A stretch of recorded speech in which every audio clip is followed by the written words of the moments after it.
En 2016, Statistique Québec déclarait que le Québec comptait 1 287 550 familles possédant un enfant ou plus. Parmi les différents types de familles, on dénombrait des familles monoparentales, biparentales d'origine, biparentales recomposées ou homoparentales. Pourtant, peu importe le type de famille auquel nous appartenons, les besoins essentiels sont essentiellement les mêmes.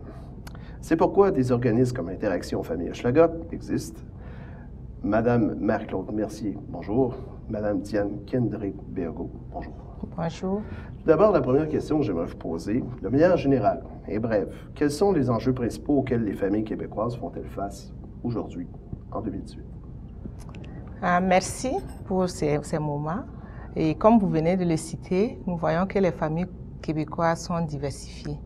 Et je commencerai par dire qu'un des enjeux, c'est la prise en compte de cette diversité dans les types de familles. Nous pouvons également citer les enjeux d'accès aux services de proximité, que ce soit au niveau de la santé ou en tout cas des services sociaux. Parfait. On a également un enjeu au niveau du logement, au niveau de l'isolement et de la pauvreté de façon générale.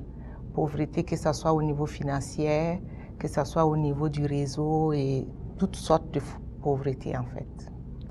Et j'imagine à ce moment-là que ça, c'est des besoins qu'on retrouve dans l'ensemble du Québec? De façon générale, oui. De façon générale. Oui. Est-ce que ces besoins-là ont évolué au fil du temps? C'est sûr que les besoins évoluent avec le temps. Et nous, en tant qu'organisme communautaire, nos services aussi évoluent pour justement répondre à ces besoins. C'est pour ça que de façon générale, Interaction Famille, si on repart au début, je dirais, de l'organisation, on va voir qu'il y a des services qui existaient, qui n'existent plus aujourd'hui, et des services qui existent aujourd'hui qui n'avaient pas existé avant.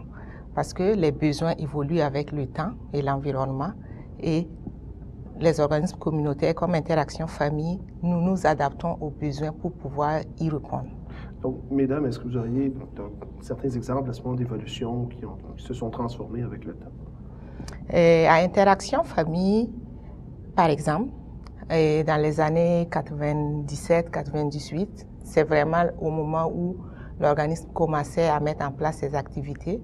On avait un programme d'aide à l'emploi qui s'appellerait maintenant d'aide à l'emploi parce que c'était un besoin exprimé par les personnes, les familles qui fréquentaient l'organisme. Mais de nos jours, on n'a plus ce programme, pas parce que ce n'est plus important, mais parce que déjà, on a les moyens limités, mais aussi parce qu'à chaque fois, on essaie de répondre aux besoins présents. Et pour vous, Mme Mercier, vous qui êtes également donc dans le même organisme, oui. Est-ce que vous voyez que dans Hochelaga-Maisonneuve, les besoins sont similaires dans l'ensemble du Québec ou sont plus spécifiques dans Hochelaga-Maisonneuve ou ont des différences? Bien, c'est sûr que moi, je connais plus le quartier Hochelaga. Je pense que les besoins sont simplement un peu pareils dans les autres quartiers. Je dirais ce qui caractérise beaucoup Hochelaga-Maisonneuve, c'est qu'il y a beaucoup un désert alimentaire qui est assez prononcé, puisqu'il y a beaucoup de dépanneurs, mais peu d'épiceries à côté des HLM, à côté des loyers, des logements subventionnés. Et il y a de plus en plus, ce qui devient de plus en plus difficile, c'est le phénomène de la gentrification.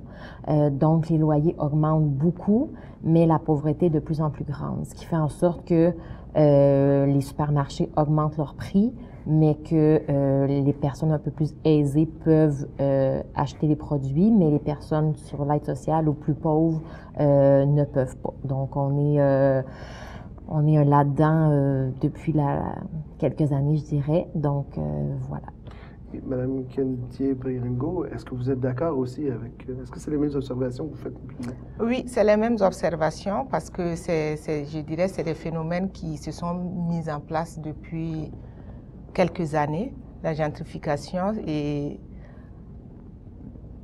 le changement je dirais, de population liée à cette gentrification ne change pas en fait les revenus des personnes les plus vulnérables du quartier. Donc, c'est des revenus qui restent pareils? Oui, les personnes à la limite, ils s'appauvrissent davantage parce qu'à chaque année, le coût de la vie il augmente, mais souvent les revenus ne suivent pas. Et avec le phénomène de la gentrification, systématiquement, les loyers se mettent à augmenter. Et comme elle le disait, les commerces aussi à côté, les prix aussi augmentent. Parce qu'on a des gens qui arrivent à acheter à des prix plus élevés et les commerçants, ils cherchent aussi de la rentabilité. Mais en même temps, il y a les autres qui sont plus pauvres, qui sont à côté et c'est très difficile pour ces gens-là de suivre. Il faut quand même rappeler que, grosso modo, selon les revenus moyens des Québécois, plus du tiers, dans le fond, est donné ni plus ni moins dans nos loyers ou assurances d'habitation. Ouais. Donc, parfait. Essentiellement, ce que j'aimerais vous poser à vous deux, comment l'organisme Interaction Famille Hochelaga Maisonneuve y répond? Quelles actions, à ce moment-là, vous mettez de l'avant pour justement répondre à ces difficultés-là, difficultés financières, difficultés d'alimentation, comme vous avez dit? Bien, on pourrait peut-être commencer avec déjà l'alimentation. Dans le fond, ça a 2 volets. On fait des déjeuners par enfant, des déjeuners causeries. Donc, c'est un moyen qu'on brise l'isolement puis que les gens se rassemblent entre eux et puissent partager un bon repas.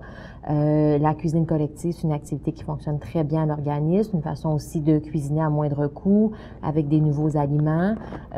Puis, d'après ça, de séparer les portions. Donc, nous, on s'assure un peu que les gens puissent bien manger.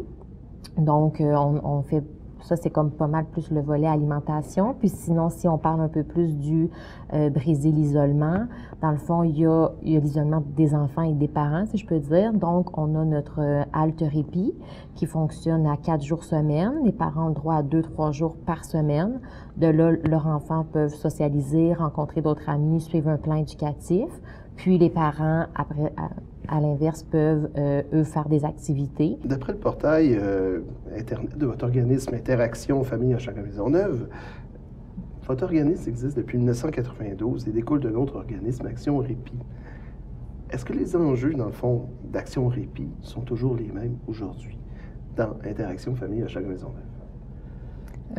Quelque part, oui, mais pas tous les défis. Si nous prenons la halte répit, qui était vraiment l'activité principale de l'organisme au départ, elle existe de nos jours parce que c'est toujours un besoin des familles. Et si nous voyons le cheminement de l'interaction famille, nous nous sommes aussi adaptés aux besoins des familles tout le long. Et donc, on y retrouve toujours les activités à la halte répit qui ont perduré depuis 30 ans maintenant. Mais on a aussi de nouvelles activités, telles que justement les activités d'échange, de causerie sur des thèmes actuels. Ce sont les familles qui nous disent vraiment sur quel thème ils aimeraient échanger. Et des fois, on fait appel à des personnes ressources pour vraiment animer ces discussions. Et il y a des activités aussi de nos jours de cuisine collective, comme on l'a dit précédemment, qui n'existaient pas au début. Et de nos jours, ça existe. Donc, les activités ont évolué et les plus pertinents qui répondent encore à un besoin restent permanents. OK, parfait. Donc, on peut dire quelque part, si on résume, c'est autant un service de garde, autant un service qui permet de briser l'isolement, mais aussi quelques coups de pouce. C'est ça ce que je... Exact. Oui. Dans le fond, si on peut comparer à avant le besoin de briser l'isolement, d'avoir un lieu d'appartenance était autant présent. Puis c'est pour ça aussi que l'Interaction Famille a eu sa place. C'est encore plus présent aujourd'hui. Je dirais juste que si je peux dire, le quotidien des parents a changé, dans le sens qu'avant, on avait vraiment des groupes fermés, supposons d'estime de soi, de compétences parentales durant 10-12 semaines. Maintenant, par contre, on n'est plus, c'est plus ce besoin-là parce que les parents, leur réalité a changé. Je ne veux pas dire sont plus occupés, mais il y a beaucoup de monoparentalité, comme on l'a dit tantôt, il y a beaucoup de parents qui ont comme d'autres enfants qui vont à l'école, donc le service de garde, qui peuvent avoir un petit emploi à temps partiel parce que le coût de la vie est trop cher, soit qui retournent aux études. Donc, leur quotidien a changé, mais leur besoin de socialisation puis de briser l'isolement est le même qu'avant. Toujours la même chose, plus ou moins. Donc, les besoins de base sont là, mais ça s'est, disons, amélioré, bonifié, on pourrait dire. Exact.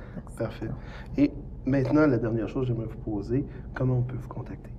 Bien, en fait, c'est simple. Il n'y a pas de liste d'attente. Les gens, ils viennent, souvent, c'est par un coup de téléphone qu'on peut expliquer nos services, comment ça fonctionne. Ensuite, on les invite à s'inscrire. C'est 10 $ par année. Puis de là, ils peuvent venir nous visiter, faire la carte d'inscription.